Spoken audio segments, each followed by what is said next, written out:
Hey AI and hello, welcome back for another one. Today we're going to be listening to the newest country release from country singer Bryan. I heard this is actually a very well appreciated so far album with an 80 average score on the site I use Album of the Year, which is absurd for a modern pop-ish country release like this, as I can expect based on his other music. So I really want to get into this and see what there is to it and if it has any resemblance to some of the country music I do like Johnny Cash, Chris Christopherson, those kind of artists. Starting off, Fears and Fridays. Alright, hold the lyrics for this. Spoken word.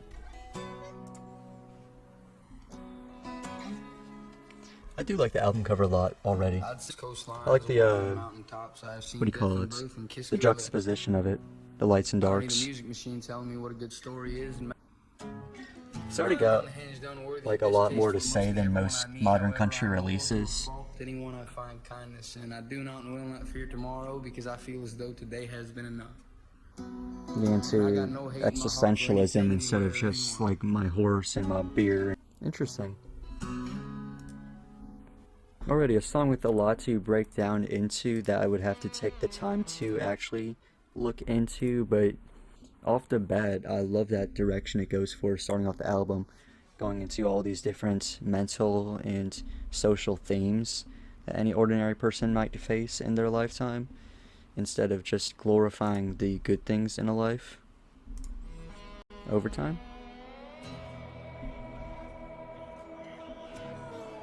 Sampling the national anthem?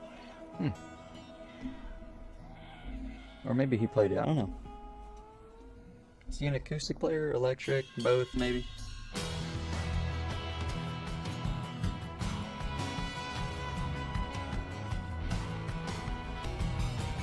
These instrumentals are amazing. The drums are super potent and the acoustic lines aren't the only driving factor. There's so much different layers to it that back it up. He told me that I couldn't and I shouldn't even try. Ever since I was a child, working for a while, overtime.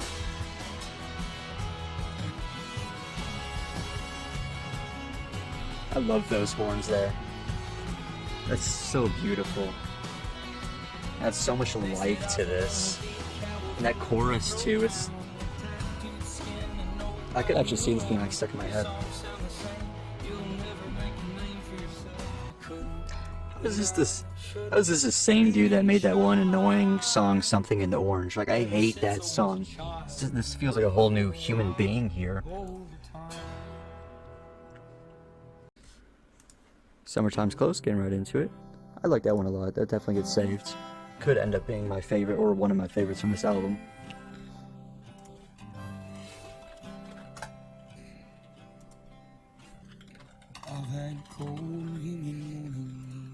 Looking at the track list saying 91, there is a song down here 95.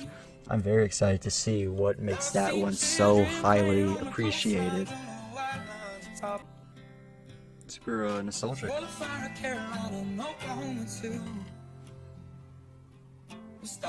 So far, each song has been extremely musically interesting, which is so much different than most country music. Not even just modern country, most country music. It usually relies on similar acoustic-based elements. This one, it's had horns, it's had the electric guitar, acoustic, some heavy drum lines, and now even a harmonica. That's very different in the best way I could ever say. I always love looking for these new aspects to ordinary genres like this. It makes it stand out to the blind. I love how beautifully romantic this song is, in a nostalgic way. Nostalgic love songs are like my favorite genre of music. And the law don't ever come back here, and I reckon they don't try. I just put some beer on ice, and tonight I'm dancing for two. That's another good one. East Side of Sorrow. This album's doing good for its, first day? Let me do some scientific research on this. 18 years old, full of hate. They shit me off in a motorcade. They said, boy, Did he make the top 50 global? know what you're fighting for. Oh, there we go. I lost friends That would explain it. August heat. At night it was God I had all in me. I said, Lord, won't you bring me home? I got whipped. See, I wish more like old white moms would listen to this. Like this still honors the roots of country very well as I'm listening so far. Sleeping there for a week or two. It feels so grand with that, again, the horn section coming in there to finish off the climax. Lost his mind. This little ass fall. And back to the clicking. His conscience in the alcohol. To the Navy doing well. Singing songs like all your And these drums slowly come back in. You ever get the time? Come on home. I have friend bugs back together and they're writing songs. He said the sun's gonna rise tomorrow. Somewhere each side sorrow. Somewhere the sun's gonna set tomorrow on the east side of sorrow. That's an insanely good lyric. Super poetic, serene, and cinematic. Each side sorrow. God. I don't care if he's not the one playing it, the way he, like, articulated this kind of song is so impressive. Each side of sorrow. Don't give it a reason to follow. Let it be, then let it go. Let it be. Then let it go. Next up, we have Hey Driver featuring The War and Treaty. Here you go. 1, 2, 3. No, I'm not familiar with them. Down the road that's a little bit winding to a place they I assume this is The War and Treaty, because it doesn't really sound like Zach Bryan. the women all fine and the love is fair. Seems the place I'm getting Is this the second song he's mentioned Carolina in? Is there some kind of relevance of that? Where is Zach Bryan from? Oolaga. Well, where's Oolaga? Oh. You did mention Oklahoma once too. Maybe there's some kind of correlation between the two. I failed my non-existent geography class, so I have no clue where they lie. always told me, never make a home. So take me down the road that's a little bit wide. Their voices collide so well together. To a place they still Zach's hitting the low notes while whoever the singer for The War and Treaty is hitting these high notes, and then the rest is just blended between each other to make an all-around perfect tone. It's got that classic country tone, but it's not in like a way that feels racist, if that makes sense. I don't know a better way to describe it. There's just that certain swang that's good versus bad. This has that good feel to it. Hey driver, I'm so tired of the ways of this home. Not the Zach Bryan. Just drive until You know, the tires melt.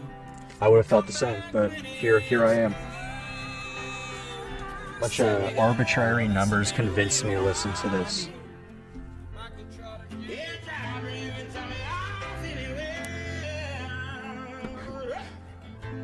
Okay, I think every reaction so far I've created a very much reaching what do you call it, comparison. So let's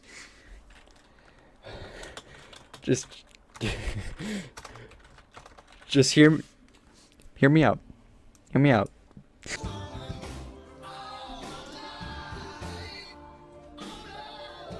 Alright, you hear that? You hear that? You hear that? There we go. See? You can kind of see the resemblance. It's like that same level of high notes and that same tone and accent. How did I go from Zach Bryan to Phil Collins?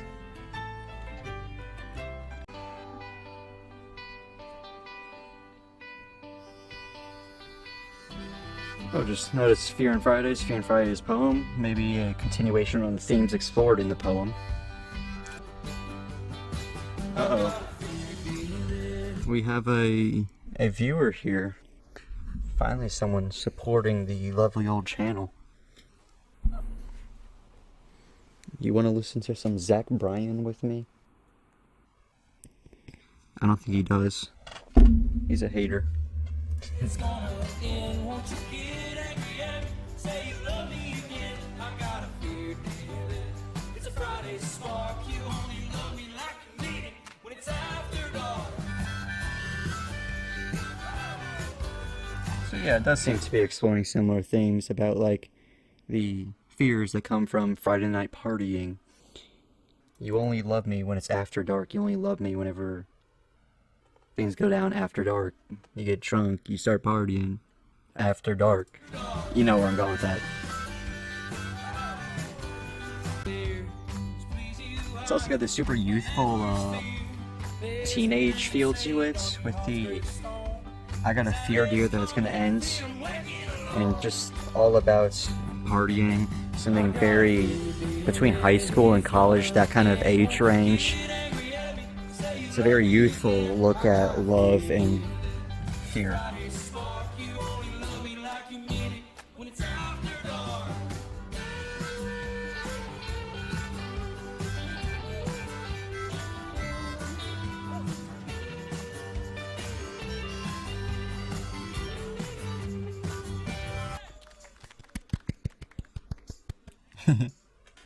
I like that one a lot too.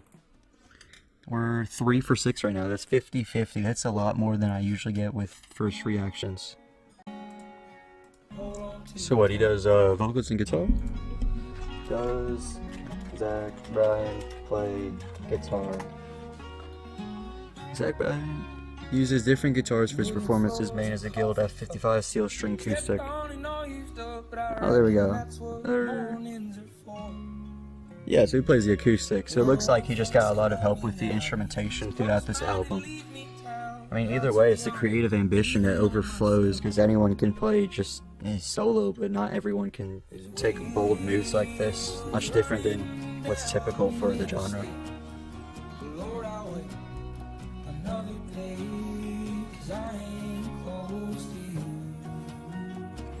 I'd wait another day because I'm not close to you. Oh, welcome back. He's coming around on Zach Bryan. He's changing his mind. He's just like me, right?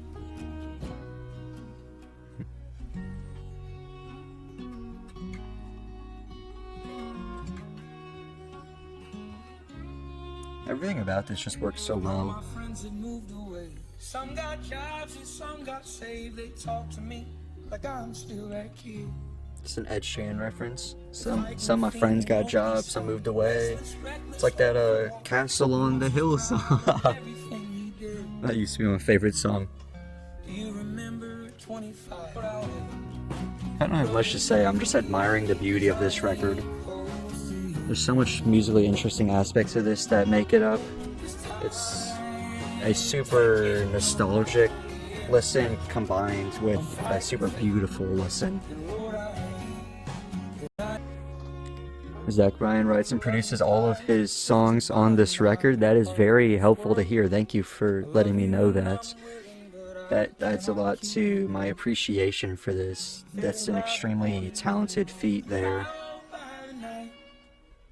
Think about high hopes as you can't hold on too tight.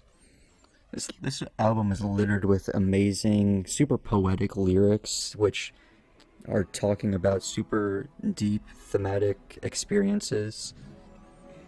Much different than most other country albums I've heard of the recent decades even. This whole pop country nonsense fiasco has been going on for like what, since the start of the 2010s, maybe a little before. So this is an amazing sight to see. I've been subject to all the newest country hits over those 2010s years, and so I very much know how much I dislike them and why I dislike them, and this is just completely different from that.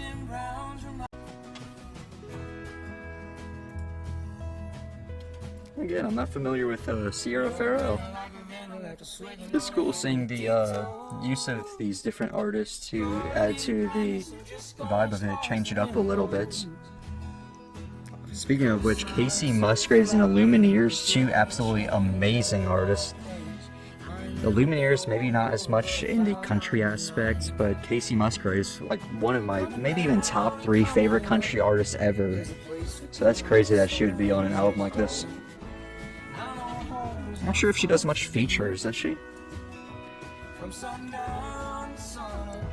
Yeah, that's really typically outside of these soundtracks, so that's interesting to see.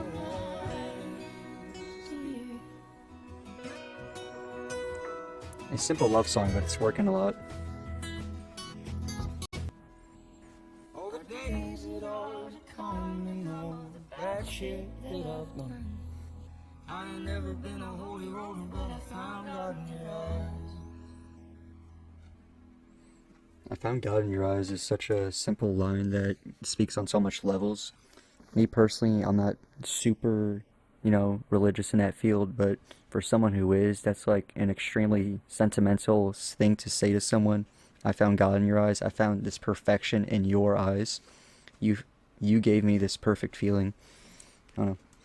It's a great ending to a great love song. Oh, now on to the supposedly power track from the album with the by far highest rated score by user review. It also looks like it is the longest song in the album, over 5 minutes long. It shakes piano. Should probably pull up the lyrics. The best parts of you are here, you're still gone. It sounds so hurt. Lord, I've been trying to smile like you told me, laugh like they owe me. It comes out all wrong. The best parts of you are here, you're still gone. This is a total switch up from the last 2 songs. The best parts of you are here, but you still ain't. That's painful. The best part of you are here, but you still ain't. The best parts of you are here, but you're still gone. I'm not sure if this is referring to like a friend, maybe a lover, family member. Either way, it seems like someone super close to him has passed on, and he's looking back on it and mourning that loss. I finally quit smoking cigarettes, and I don't go downtown drinking till it's dawn. Maybe the death had something to do with that. His late mother died from heart disease related issue, which runs in his family. There we go. And smoking cigarettes, of course, is very much a possible lead to, heart disease related issues. So, just the way that all fits in together, it's painful. Painful.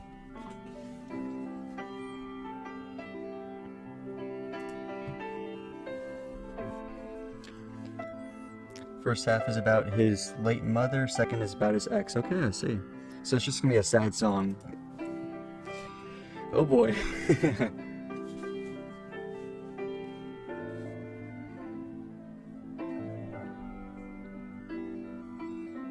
That's a nice piano line. Definitely super beautiful. I finally quit smoking cigarettes and I don't go downtown drinking till it's dawn.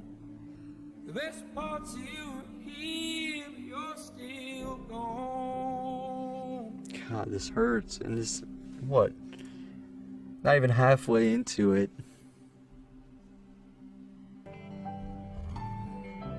I love how now it's just the piano and acoustic switch off to follow up the piano solo bit.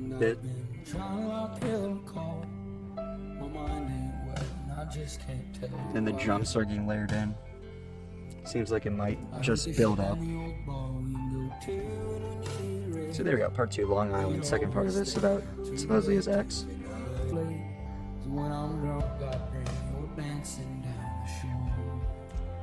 So he's...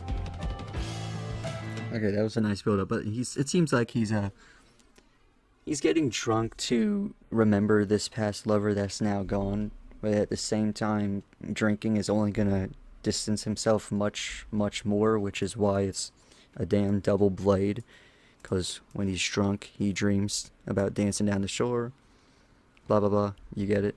That's super well thought out lines.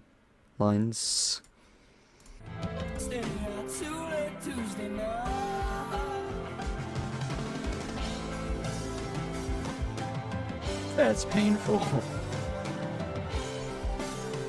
I didn't think when I was going into a just Zach Bryan album I would be listening to something like this. El Dorado. I also happen to fail Spanish 1 even, so what does El Dorado mean?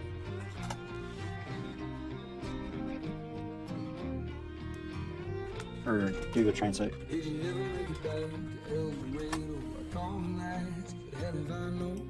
El Dorado. Oh wait, I think it's. Wait, so it's a city. Oh wow, I really did fail Spanish. Jesus.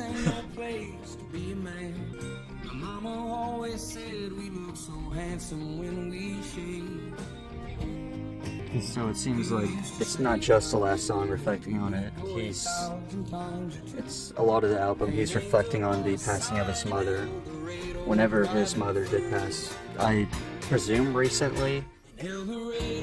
Either way, it shows how much he loved her and how much it's taken a toll on his mental health, it seems.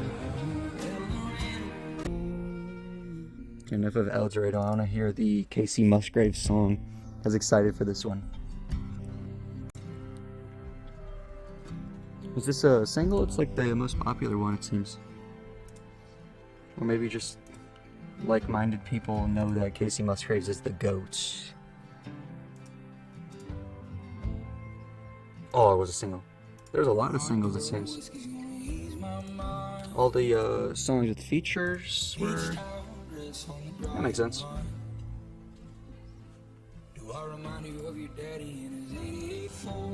Maybe if I like this one enough, I'll even like go back in a separate video and check out all of his albums. How many did he have? Uno, dos, tres, cuatro, before this one.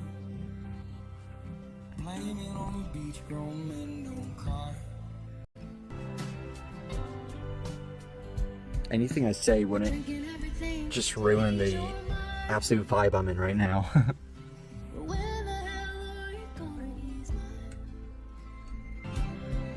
Yeah, it's the only one with features. I mean, it's welcome. Casey sounded amazing. I got a little distracted, so I didn't get to say it, but her lines were super good, and her voice sounds amazing as always. She still got that nice passion, similar to my favorite album from her, Golden Hour.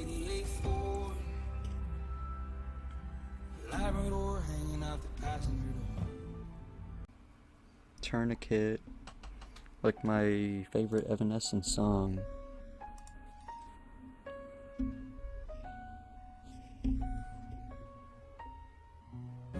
Is this your first time? This is my first time. Well, it's my first time diving into Zach Bryan. My parents are a big fan of Zach Bryan, so I have heard songs like Something in the Orange, and I'm pretty sure I've heard Heading South too. I've definitely heard Something in Orange. I've never been a big fan of this one. I feel like it's super melodramatic, and his voice sounds too raspy even. But hearing this, he like merges that like melodramaticness over into just passion. There's a big difference between the two. They sound pretty similar, but you can tell when one's melodramatic and one's passionate. This whole album has felt passionate, and that raspy feel is kind of faded a little bit. It's got a super, almost serious tone, I would say.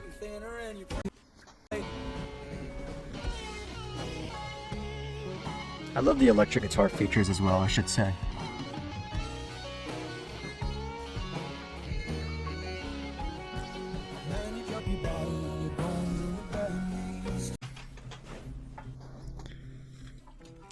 Lumineers Son.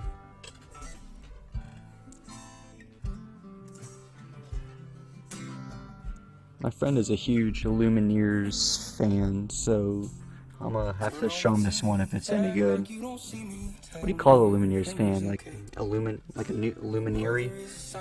Lumineeru. They got a name for it. I think about it, there's not... Look at all these streams that... Like, who says they're a Lumineers fan?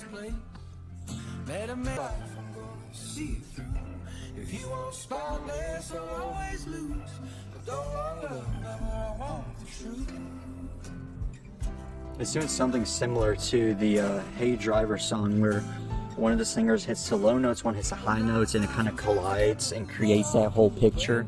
This song Spotless is doing that so far with the chorus back there. Now it's kind of trading off, but either way the juxtaposition still works a lot. All these features give a nice flow through, so it's not the same old thing throughout the whole album.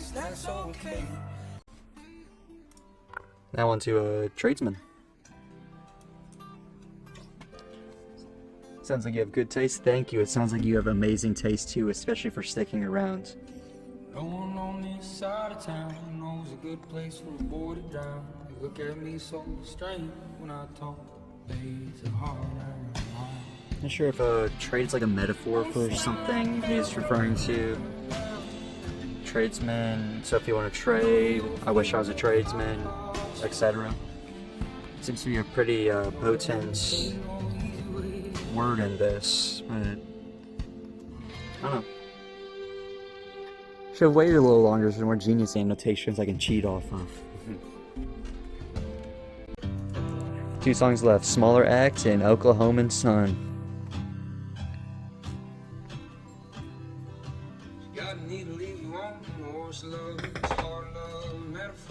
I promise that wasn't my bag, that was a chair. I don't got that bad of muscles. Not yet.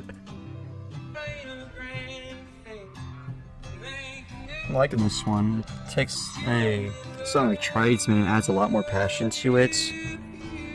Even with the acoustic guitar lines, there's so much more passion in that.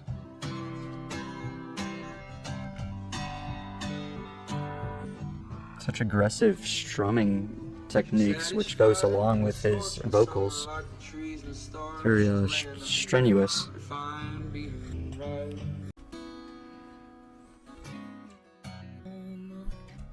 If I remember, Oklahoma was where he grew up in. Yeah, Oolaga.